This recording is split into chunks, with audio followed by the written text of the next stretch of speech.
ఈరోజు నేను the best టమాటా రసంని ఎలా ప్రిపేర్ చేసుకోవాలో చూపించబోతున్నాను. So make sure to watch the video till the end. టమాటా రసం కోసం ముందుగా 3 లేదా 4 నాటు టమాటాలని తీసుకోవాలి. నాటు టమాటా లేకపోతే మామూలు టమాటాలైనా పర్వాలేదు. ఒక గిన్నెలో వేసి పీల్ అంతా వచ్చేసేలాగా బాయిల్ చేసేసుకొని చల్లారాక పీల్ తీసేసి బాగా ఫైన్గా పేస్ట్ చేసేసుకొని పక్కన పెట్టుకోవాలి. ఈలోపు తాలింపు కోసం కొంచెం ఆవాలు, తాలింపు గింజలు, కరివేపాకు, వెల్లుల్లి రెబ్బలు, ఎండుమిర్చి, సన్నగా తరిగిన ఉల్లిపాయ ముక్కలు, పచ్చిమిరపకాయ ముక్కలు కూడా వేసి బాగా ఫ్రై అయ్యాక కొంచెం పసుపు, సరిపడినంత సాల్ట్, ఇంగువ కూడా వేసేసి బాగా ఫ్రై అయ్యాక ముందుగా మనం బ్లెండ్ చేసి పెట్టుకున్న టమాటో ప్యూరిని కూడా ఇందులో వేసేసి బాగా కలిపేసి తగినన్ని వాటర్ పోయాలి. ఇక్కడ మీరు నాటు టమాటాలు కనుక తీసుకోకున్నట్టయితే కొంచెం చింతపండు గుజ్జు కూడా వేసుకోవాలి.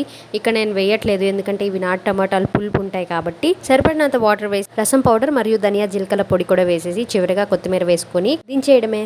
రసం పౌడర్ రెసిపీ కోసం కింద కామెంట్ చేయండి. మరిన్ని వీడియోస్ కోసం ఛానల్ని సబ్స్క్రైబ్ చేసుకొని ఫ్రెండ్స్ అండ్ ఫ్యామిలీకి షేర్ చేయండి.